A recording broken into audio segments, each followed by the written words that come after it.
Yan, kumulong-kulong na siya. At mukhang, naluto na agad oh. Malambot na yung sayote. Ibig sabihin, luto na po ito.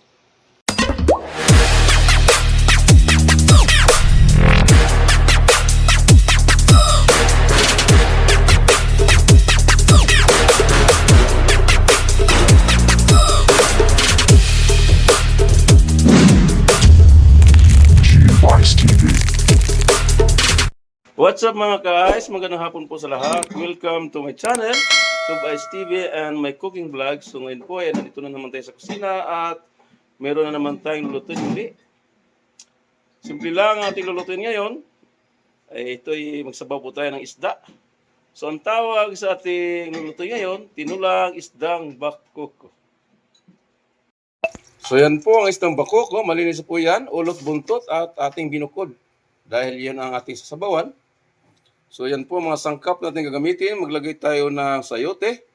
So maglagay din po tayo ng malunggay. At yang tanglad. At yang bawang, siling green, luya at sibuyas. At maglagay din po tayo ng pamintang wasak. Wasak na wasak. At yung asin maglagay din po tayo. Dahil wala po tayong patis, asin ang ating gagamitin. So ano pang nantay natin?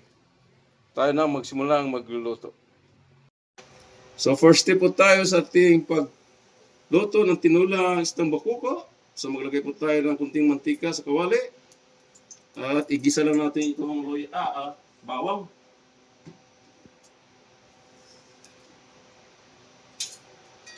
Yan, itong luya. Igisa lang natin ito para lumabas yung aroma ng luya. At mawala yung langsa ng ating isdang bakoko. At hindi naman ito ganong halangsa ng isdang bakoko dahil wala po ito ganong kinakain. At ginanam naman ito. At isunod natin ng bawang. Maglagay po tayo ng bawang. Manapot sa aswang. Yan ang ating luto ngayon. Tinulang isdang bakoko. Minuputi. Ayan. Sunod ang sibuyas.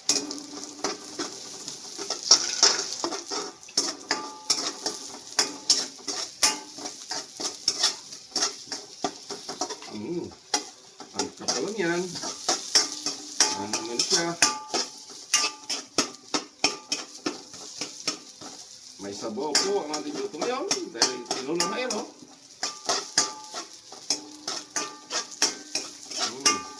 Niya. So, isunod natin yung agad yung siling green. Igisa na rin natin para lumabas yung pangla.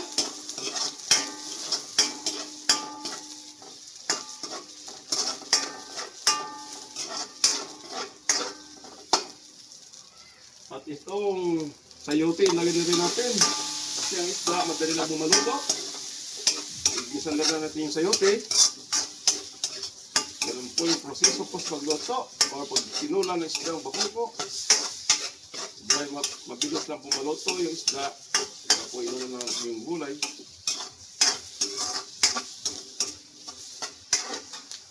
So yan, maglagay po tayo ng pamintang wasak.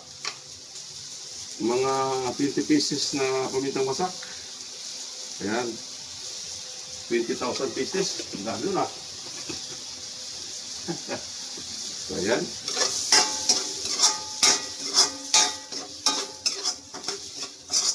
Halo lang. Namin na siya. Dahil naluto na po yung ating mga pangkap.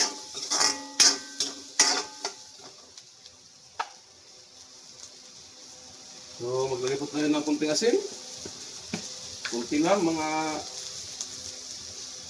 100 pieces asin. Ayan.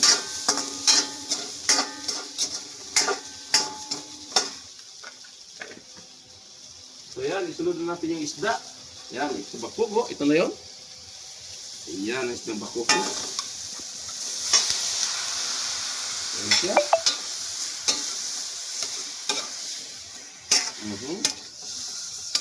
Tapos na po natin ito. Bago natin, lagyan po ng tubig. Lagyan niya.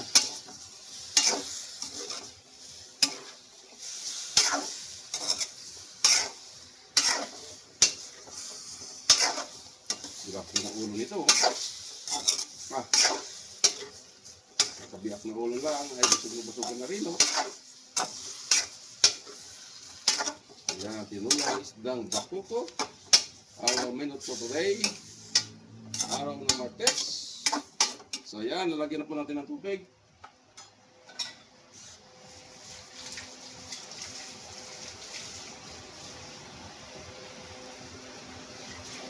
Dahil nga itinula ito, maglagay po tayo ng tubig. Ayan na.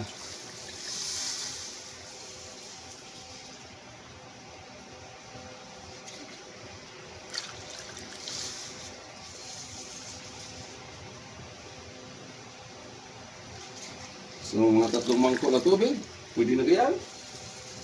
Mainam na maraming sabaw para maraming mahigop. Ayan, okay na yan. So ayan, takpan po natin to. Pakuluin hanggang sa lumambot na itong isda. At ilagay na natin malunggay. So bago ilagay malunggay, ito muna ang tanglad. Para maging malasa yung ating tinulang isdang bakuko. Antayin lang natin kumulo. A few moments later.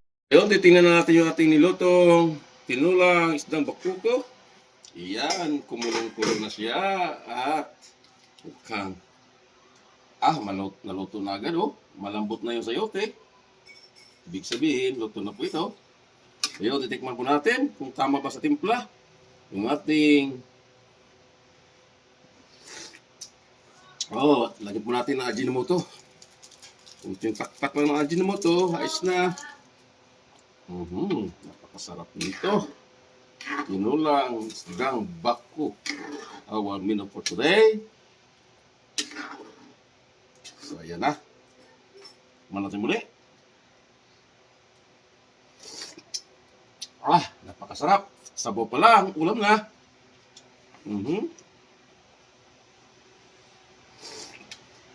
So, ngayon, lagyan na natin malunggay. Sa halip daw ng sili, malunggay ang ating gagamitin. Yan ang malunggay. So, yun na yan. So, luto na po ito. So, ang kasunod dito ay nasa misa ay kakain na tayo ng hapunan kasamang tanghalian.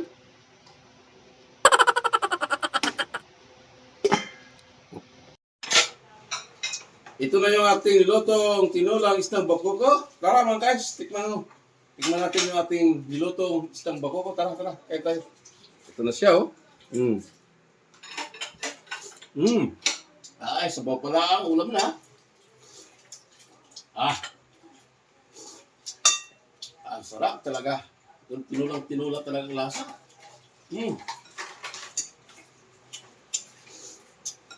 Tinulang isda. Hindi manok ha.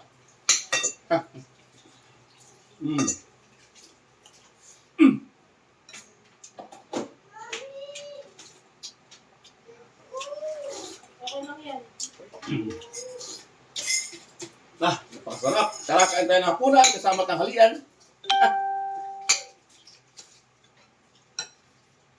Tinulang isdang bakuko, araw ng Martes. Set out po sa aking mga salit viewer, patuloy sa Bible sa aking mga channel. Sa aking mga kasama mag-tutubays, sa aking gusto sa tutubay, shout out po. Sa aking kaibigan sa YT, sa aking grupo yung Tinod Tem at Alog-Alog Tem, shout out sa lahat. So hanggang dito na lang ang aking papakitang video sa inyo lahat. So abangan nyo, kasunod na video papakita ko dito sa aking munting channel. Hanggang sa muli, God bless us. And bye-bye. Go, go, go, go, go, go, go, go, go, go, go, go, go, yeah, go, go, go. Hustle hard, hustle every single day.